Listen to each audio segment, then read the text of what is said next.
বিচাৰিছো Assam association Singapore যদি আপোনালোকে আমাৰ এই অনুষ্ঠানটো চাই আছে এই মুহূৰ্তত মোৰ প্ৰথম কথাটো আপোনালোকৰ ওপৰত আপোনালোক গোটেই কিজন অসমীয়া মানুহ যিমানখিনি আপোনালোকে জুবিনক লৈ গৈছিল সাগৰলৈ লৈ গৈছিল এই যে আপোনালোকে ফূৰ্তি তামাচা কৰি আছিল মই নেজানো আপোনালোক ছিংগাপুৰ আৰক্ষীৰ কবজাত আছে নে নাই শেখৰ জ্যোতি গোস্বামীয়ে কোৱা মতে জেৰা কৰাৰ পিছত যাবলৈ দিয়া হৈছে যি ধৰণে তেওঁলোক আহি আজি অসম পালেহি 19 তাৰিখৰ পৰা আজি 22 তাৰিখ পালেহি এই অসমীয়া কেইজনে যি কেইজন অসমীয়াই জুবিন গাৰ্গক ইয়টত উঠাই 19 তাৰিখে লৈ গৈছিল তালৈ আজি 4 দিন পাৰ হোৱাৰ পিছতো আপোনালোকে আনুষ্ঠানিকভাৱে এটা বিবৃতি দিয়াৰ কিয় প্ৰয়োজন বোধ কৰা নাই এতিয়ালৈকে আপোনালোকৰ এজনেও এই উপমন্যু তালুকদাৰেই হওক কোনোবা তন্ময় বোলা মানুহজনেই হওক যিমান কেইজন মানুহ আপোনালোক 12 জন মানুহ সেদিনাখন আছিল জুবিন গাৰ্গৰ লগত আপোনালোকৰ কিয় সেই সাহস হোৱা নাই কিয় আপোনালোকে কোৱাৰ প্ৰয়োজন বোধ কৰা নাই যে ঘটনাটো আছিল এনেকুৱা অসমত আপোনালোকে অনাহক বিতৰ্ক নকৰিব বা আপোনালোকৰ সন্দেহ আশংকা যিবিলাক হৈছে এইবিলাক ভুৱা মিছা জুবিন গাৰ্গ আসলতে তেনেকুৱা একো হোৱা নাছিল আজি 4 দিন হ'ল আপোনালোকৰ কি সেই দায়িত্ববোধ নাই প্ৰত্যেক গৰাকী আপোনালোক অসমীয়া সুশিক্ষিত উচ্চ শিক্ষিত আৰু মই ভাবো স্বাভিমানী অসমীয়া সংস্কৃতিবান অসমীয়া আপোনালোকৰ এই দায়িত্বৰ কৰ্তব্যবোধ যদি নাই তেনেহলে আপোনালোকক অসমৰ মানুহে ভাবিব আপোনালোক অকল ফূৰ্তি তামাচা কৰি মদ খাই পেলাই মাতলামি কৰি ভাল পোৱা মানুহ সেই কথাটো হোৱা অনুচিত হেতু হ'ব নালাগে আপোনালোকে অন্তত এই সময়ত অসমৰ মানুহক আশ্বস্ত কৰিব পৰাকৈ আপোনালোক যি 12 জনে সেদিনাখন জুবিন গাৰ্গক সংগ দি পেলাই লৈ গৈছিল সেই দ্বীপটোলৈ আপোনালোকে লৈ যোৱাৰ কাৰণে আজি জুবিন গাৰ্গৰ এই অৱস্থা এটা কথা সঁচা জন্ম মৃত্যু বিবাহ ভগৱানে নিয়ন্ত্ৰণ কৰে জুবিনৰ মৃত্যু আছিল ছিংগাপুৰত তেনেকৈ মৰিবলগীয়া আছিল মৰিছে হয়তো বহুতে সেইটো কথাই ক'ব কিন্তু যিটো পৰিবেশৰ সূচনা হৈছে এয়া মৃত্যু অনাকাংক্ষিত মৃত্যু এয়া মৃত্যু সন্দেহজনক মৃত্যু কিছুমান মৃত্যুৰ পিছত মানুহে আসল ৰহস্যটো জানিব বিচাৰে মাইকেল জেকসন 150 বছৰ জীয়াই থাকিব বিচাৰিছিল 50 বছৰ জীয়াই আছিল মাইকেল জেকসনৰ মৃত্যুৰ পিছত গোটেই পৃথিৱীয়ে জানিব বিচাৰিছিল যে মাইকেল জেকসনৰ কেনেকৈ মৃত্যু হৈছিল জুবিন গাৰ্গৰ মৃত্যুক লৈ কোটি কোটি মানুহৰ মনত একেই প্ৰশ্ন হৈছে সঁচাকৈ পানীত ডুবি তেওঁ সেই অসুখৰ বলি হৈ মৃত্যু হৈছিল নে কোনোবাই কিবা ষড়যন্ত্ৰ কৰিছে কোনোবাই বিষ খুৱাইছে নে কোনোবাই আন কিবা আগদিনাখনে তেওঁক এসোপামান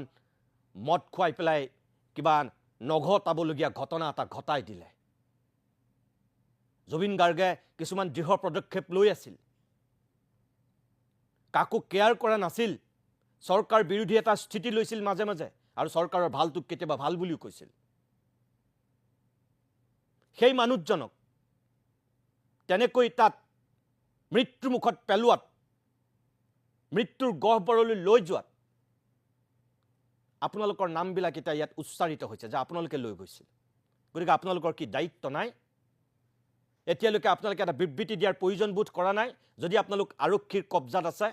সেয়া আমি নাজানো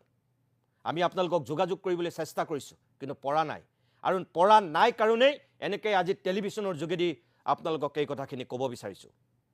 যি 12 জন লোক গৈছিল আপোনালোকৰ লগত একো ব্যক্তিগত আক্ৰোশ নাই শত্ৰুতা নাই কোনো আপোনালোক আমাৰ শত্ৰু নহয় কিন্তু আপোনালোকৰ যেটো ভূমিকা এই ভূমিকাটোক লৈ অসমীয়া হিচাপে লাজ পাইছে আজি অসমৰ লাখ লাখ কোটি কোটি জনতাই মৌন হৈ আছে আপোনালোক মুখত চেলুটেপ লগাই আছে কিয় আপোনালোকৰ সৎ সাহসৰ অভাৱ ঘটিছে কি হৈছিল কিয় আপোনালোকে কোৱা নাই এতিয়ালৈকে কিয় প্ৰয়োজন বোধ কৰা নাই নে জুবিনক লৈ পেলাই অকল সেলফি উঠিবলৈকে আপোনালোক সাগৰত খাতুৰি এটা নিজৰ জহুৱা যেটো মানসিকতা সেইখিনিক লৈ আপোনালোক ব্যস্ত আছিল এটা ভিডিঅ' প্ৰথমে দিছে এতিয়া দ্বিতীয়টো ভিডিঅ' দিছে যিগৰাকীয়ে ভিডিঅ' কৰিছিল আপোনাৰ প্ৰতি অনুৰোধ আপুনি ওলাই আহক ওলাই আহি আপুনি কওক আপুনি এই ভিডিঅ' কৰিছিল আৰু সমস্ত ভিডিঅ' আপুনি অসমৰ জনসাধাৰণক দেখুৱাওক কিস্তিকৈ ভিডিঅ' দিয়া এই প্ৰক্ৰিয়াটো বন্ধ কৰক যিখিনি আছিল সম্পূৰ্ণ দেখুৱাওক কাইলৈ জুবিনৰ অন্ত্যেষ্টিক্ৰিয়া হ'ব এতিয়াও সময় আছে জুবিনক পুৰি চাই কৰি দিয়াৰ আগত সকলোখিনি দেখুৱাওক আপোনালোকে কাৰণ আপোনালোকৰ তাত আছে জুবিনৰ লগত যোৱা অসমৰ এজনৰ হাততো নাই যিকেইজন পুৰুষ গৈছিল গোটেইকেইজন পানীত আছিল আৰু যিগৰাকী সহশিল্পী আছিল তেওঁ গমেই পোৱা নাছিল দুৰ্ঘটনাটো ঘটাৰ সময়ত কাৰণ আপোনালোক ছিংগাপুৰত থকা অসমীয়া কেইজনে সেই ভিডিঅ' কৰিছে সেই ভিডিঅ'টো দিয়ক আপোনালোকে আৰু দিব লাগিবই আপোনালোকে কিমান দিন মৌন হৈ থাকিব এনেকৈ যদি পৃথিৱীত জীয়াই থাকিম বুলি ভাবিছে ভগৱানেও আপোনালোকক ক্ষমা নকৰিব 2 নম্বৰ আমাৰ প্ৰশ্নটো হৈছে দ্বিতীয়তে জুবিন গাৰ্গৰ মেনেজাৰ সিদ্ধাৰ্থ শৰ্মাৰ প্ৰতি ইতিমধ্যেই সিদ্ধাৰ্থ শৰ্মাক লৈ বিভিন্ন ধৰণৰ প্ৰশ্নৰ অৱতাৰণা হৈছে সিদ্ধাৰ্থ শৰ্মা আপুনি য'তেই আছে কাইলৈ জুবিন গাৰ্গৰ অন্ত্যেষ্টিক্ৰিয়া আপুনি বছৰৰ পিছত বছৰ ধৰি মেনেজাৰৰ দায়িত্বত আছিল যিহেতু জুবিন গাৰ্গৰ আপোনাৰ প্ৰতি অনুৰোধ এইটোৱেই যে গৰিমা গাৰ্গ আপোনাক লৈ সামাজিক মাধ্যমত এই দুৰ্দিনতো ওলাই আহি এটা বিবৃতি দিবলগীয়া পৰিস্থিতিৰ মুখামুখি হৈছে গৰিমা গাৰ্গ যোৱা নাছিল আপুনি জুবিন গাৰ্গৰ ছাঁটোৰ দৰে লাগি লৈ গৈছিল আপোনাৰ হৈ গৰিমা গাৰ্গে আজি সামাজিক মাধ্যমত আহি লাখ লাখ অনুৰাগীক কাতৰ আহ্বান জনাবলগীয়া হৈছে অসম চৰকাৰক ক'বলগীয়া হৈছে যে জুবিনৰ অন্ত্যেষ্টিক্ৰিয়া সম্পন্ন হোৱালৈকে সিদ্ধাৰ্থক একো নকৰিব আপোনাৰ কথা গৰিমা গাৰ্গে ক'বলগীয়া হৈছে যে আগন্তুক দিনত আপোনাৰ সহযোগিতা অবিহনে জুবিনৰ সকলোখিনি কাম তেখেতে সম্পূৰ্ণ কৰিব নোৱাৰিব আপোনাক অনাহকতে সন্দেহৰ আৱৰ্তত আনিব নালাগে বুলি গৰিমা গাৰ্গে এই বুকুত এসোপামান বেদনা লৈ এই দুৰ্দিনতো বিধ্বস্ত সময়খিনিতো আহি ক'ব পাৰিছে কিয় আপুনি কিয় ক'ব পৰা নাই এতিয়ালৈকে আপোনাৰ এটা বিবৃতি কিয় নাই হস্পিটেললৈ আপুনি গৈছিল শেখৰ গোস্বামী যোৱা নাছিল অমৃত প্ৰভা যোৱা নাছিল আপুনি গৈছিল আপোনাৰ প্ৰতি অনুৰোধ আপুনি ওলাই আহি কথাখিনি কওক চৰকাৰে তদন্ত কৰিছে আৰক্ষী আপোনাক জেৰা কৰিব আজি 19 তাৰিখৰ পৰা 22 তাৰিখ হ'ল কিয় আপুনিতো দিল্লী পাইছেহি সিদ্ধাৰ্থ শৰ্মা দিল্লীতো আপুনি অসমৰ সাংবাদিকসকলক মাতি নি আপুনি কথাখিনি কোৱাত আপত্তি ক'ত আপুনি যদি নিৰ্দোষী সেইখিনি সৎ সাহস আপুনি কিয় দেখাব পৰা নাই ইমান বছৰ জুবিন গাৰ্গৰ লগত থকাৰ পিছত আজি মাত্ৰ কেইটামান ঘণ্টা বাকী আছে জুবিনক জ্বলাই দিব জুবিন ছাই হৈ যাব আপুনি কি দূৰৰ পৰা টেলিভিছনত চাই থাকিব সেই দৃশ্য আপোনাৰ বিবেকে কোৱা নাই অসমৰ মানুহে আসল সত্যটো জানক ভয় কিহৰ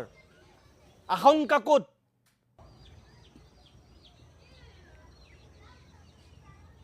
এতিয়াও সময় আছে সামাজিক মাধ্যমতেই হওক সংবাদ মাধ্যমতেই হওক আপুনি আপোনাৰ নিজৰ স্থিতি স্পষ্ট কৰক সিদ্ধাৰ্থ শৰ্মা ডাঙৰীয়া নতুবা অসমৰ মানুহে আপোনাক কিন্তু খুদাই নেৰে আপোনাক ক্ষমা নকৰিব সময়ে আপোনাক খুদাই নেৰিব অসমৰ ৰাইজে আপোনাৰ প্ৰতি অনুৰোধ যদি অমৃত প্ৰভাই মুখ খুলিব পাৰে যদি শেখৰ গোস্বামীয়ে মুখ খুলিব পাৰে তেনেহ'লে আপুনি কিয় নোৱাৰে নিজৰ স্বামীক হেৰুৱাৰ পিছত যদি গৰিমা গাৰ্গে আপোনাৰ হৈ আহি মানুহক হাত জোৰ কৰি পেলাই আহ্বান জনাব পাৰে আপুনি মৌন হৈ থাকিব নোৱাৰে আপুনি ক'ব লাগিবই য'তেই আছে আপুনি নিজৰ স্থিতি আপুনি স্পষ্ট কৰি কওক কথাখিনি কি হৈছিল আচলতে শেখৰে কোৱা কথাখিনি সঁচা নে ক'ৰবাত অমৃত প্ৰভা শেষৰ হতে কোৱা কথাখিনি মিছা কওক আপোনাৰ প্ৰতি এইটো আমাৰ অনুৰোধ তৃতীয় গোটেই অনুষ্ঠানটোৰ উদ্যোক্তা আছিল শ্যাম কানু মহন্ত শ্যাম কানু মহন্তই যোৱা এই 19 তাৰিখৰ পৰা আজিৰ দিনটোলৈকে এটা ব্যক্তিগত চেনেলত কিছু কথা কৈছিল তাৰ পাছত তেখেতে আকৌ এটা বিবৃতি দিছিল সোশ্যাল মিডিয়াৰ যোগেদি কিন্তু তাৰ পিছতো আমি ভাবো যে আপোনাৰ সেই বিবৃতিক লৈ এতিয়াও অসমৰ মানুহ আশ্বস্ত হ'ব পৰা নাই আপুনি কথাখিনি স্পষ্টকৈ কোৱাৰ প্ৰয়োজন বোধ কিয় কৰা নাই সামাজিক মাধ্যমত আপুনি সততেই সৰব সক্ৰিয় সংবাদ মাধ্যমত আপুনি যেতিয়াই তেতিয়াই আপুনি কথা ক'ব পাৰে প্ৰেছ মিট দিয়ে আমি নাজানো আপুনি ছিংগাপুৰত আছেনে আপুনি নতুন দিল্লীত আছেনে নে আপুনি নতুন দিল্লীৰ পৰাও মনে মনে আহি গুৱাহাটীত শ্বিলঙত কৰবাত সোমাই আছে আমি নাজানো কিন্তু আপোনাৰ প্ৰতি অনুৰোধ য'তেই নাথাকক কিয় আপুনি যেহেতু এজন সক্ৰিয় সংবাদ মাধ্যমতেই হওক সামাজিক মাধ্যমতেই হওক সেইখিনি আপোনাৰ কেপাচিটি আছে আমি ভাবো আপুনি যিখিনি কথা কৈছে জুবিন নিজে যাব বিচাৰিছিল অমুক হৈছিল তমুক হৈছিল আকৌ আপোনাক কৈছো যে কাইলৈ জুবিন চাই হৈ যাব তাৰ আগত আজিও এতিয়াও সময় আছে পুলিচে তদন্ত কৰিব সিবিআই হওক সিআইডি হওক যি হয় হওক সিবিআই নালাগে ইন্টাৰপল কিবা কিবি দিও জুবিনক আৰু ঘূৰাই আনিব নোৱাৰে যি জুবিন গ'ল জুবিন ঘূৰি নাহে হাজাৰ তদন্ত কৰিও জুবিনক আমি আকৌ সেই শাৰীৰিক অৱস্থাত ঘূৰাই নাপাওঁ ফিনিশ কিন্তু তাৰ পিছতো এই অসমৰ মানুহৰ আবেগক সন্মান জনাই